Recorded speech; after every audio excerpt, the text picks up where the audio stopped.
สวัสดีครับทุกคนยินดีต้อนรับทุกคนเข้าสู่ช่องหนุ่มยัมมี่นะครับวันนี้ผมจะพาทุกคนมากินก๋วยเตี๋ยวน้ำตกนะครับเพิ่งซื้อมาครับร้อนๆเลยครับวันนี้ผักกับก็จะมีผักชีต้นหอมนะครับพอดีไปหาซื้อสลัดแล้วไม่มีครับก็เลยได้เป็นต้นหอมผักชีมาครับแล้วก็มีแคบหมูครับก็นี่ครับเตี๋ยวน้ำตกครับ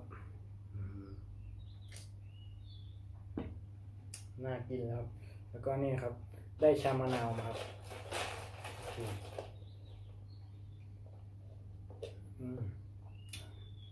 เรียวกำลังดีครับ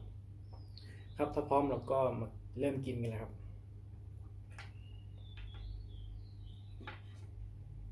ใครที่ยังไม่ได้กินข้าวครับเตรียมกับข้าวกับปลามากินกับผมได้นะครับ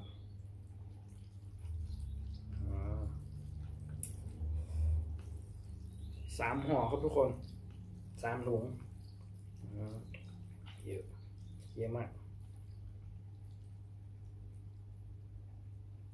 มาครับร้อนๆครับ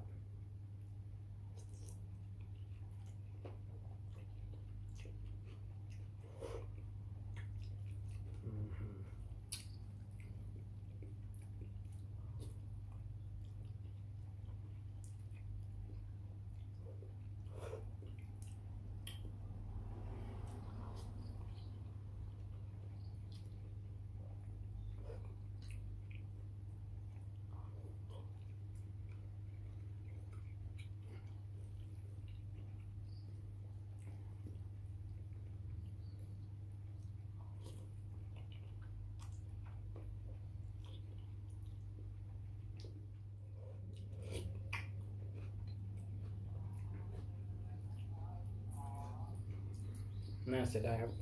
ไม่มีสลัดมีสลัดโอ้มันเข้ากับเตี๋ยวต้มยำมากนะโอ้ช่าง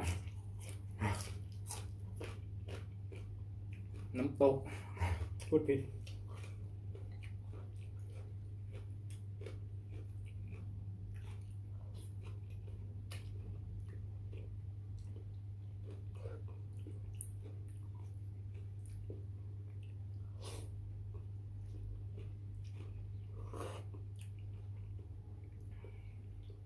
สดน้ำมัน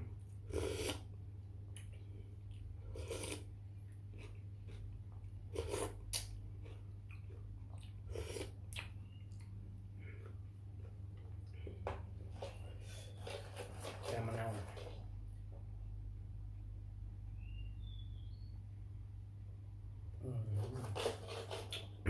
ชื่นใจตั้งอยู่หน้านี้เนี่ยมันค่อยทำมัดทำแมงหน่อย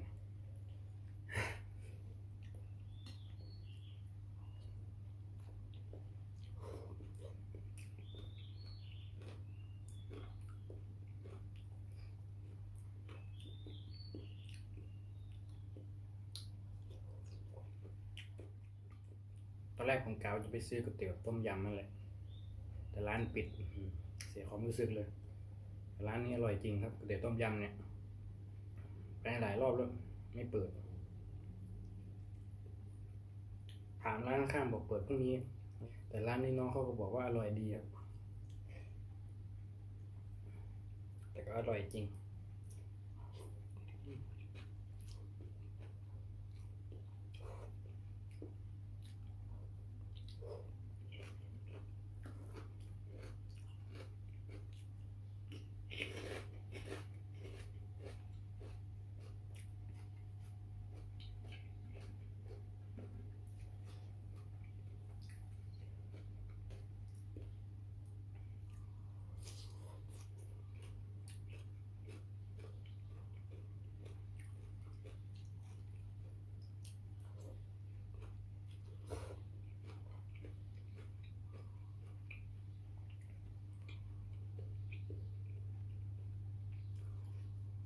แต่ว่าอร่อยหรือไม่อร่อยมันก็อยู่ที่เราปรุงใช่ไหมทุกคนปรุงอร่อยก็อร่อยถ้าปรุงไม่อร่อยก็ไม่อร่อย บางคนก็ไม่ปรุงครับแบบกินแบบออริจินอลเลยแต่ผมไม่ต้องปรุงหวานต้องมาก่อนเปรี้ยวตามเผ็ดค่อยตามมา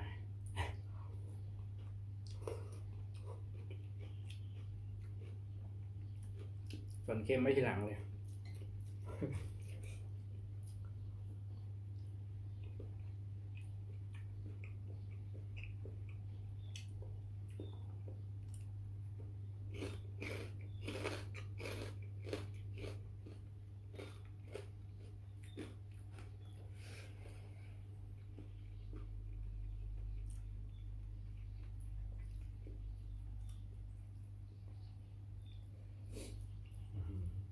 ติดเป็นยวงเลยเนี่ยผมไม่ค่อยชอบเส้นก๋วยเตี๋ยวเล็กก้อนเงี้ยติดเป็นยวงถ้าซื้อเป็นถุงนะติดแบบเนี้ยแต่ถ้ากินที่ร้านน่ะได้อยู่ครับมันไม่ติดเขาใส่ถ้วยมาเลยไงผมถึงชอบเส้นหมี่ไม่ติดหรอกมาครับ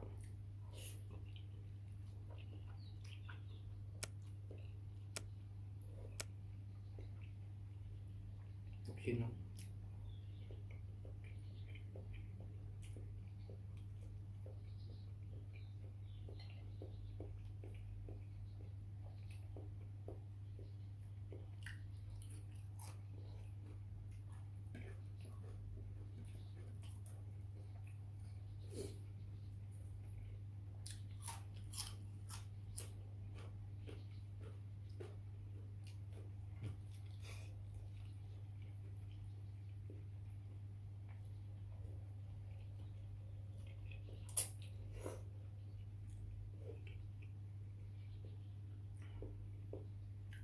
ตับครับตับ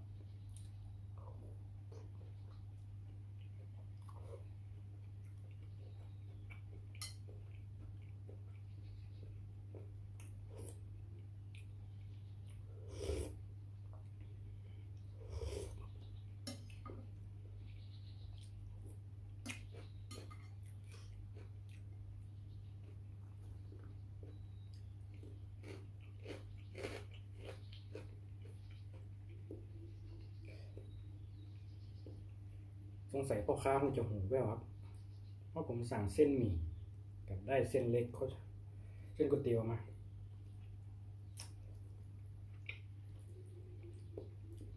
ก็ไม่ได้ดูตอนแรกก็นั่งรอเขาทำมาลุยทีก็ซื้อมาแล้วถึงบ้านแล้วแกะมาดูอ่ะเส้นเล็กนี่หว่า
ตามด้วยตับ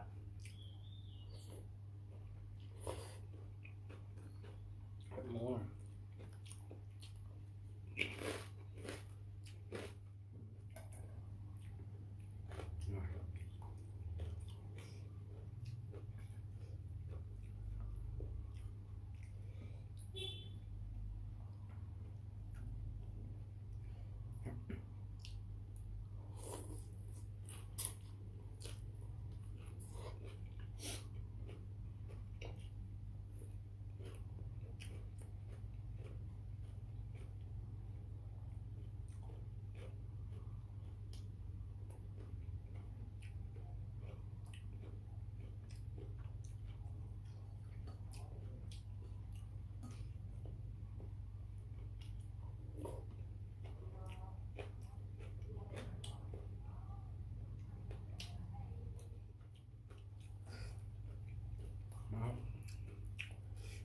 ท้ายแล้วครับ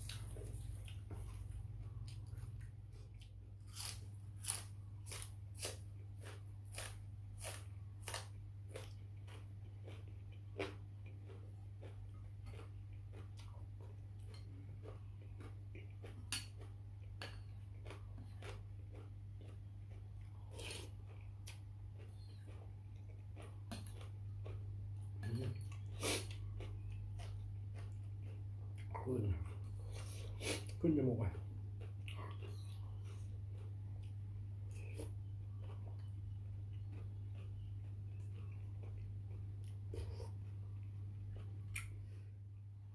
โอเคครับทุกคน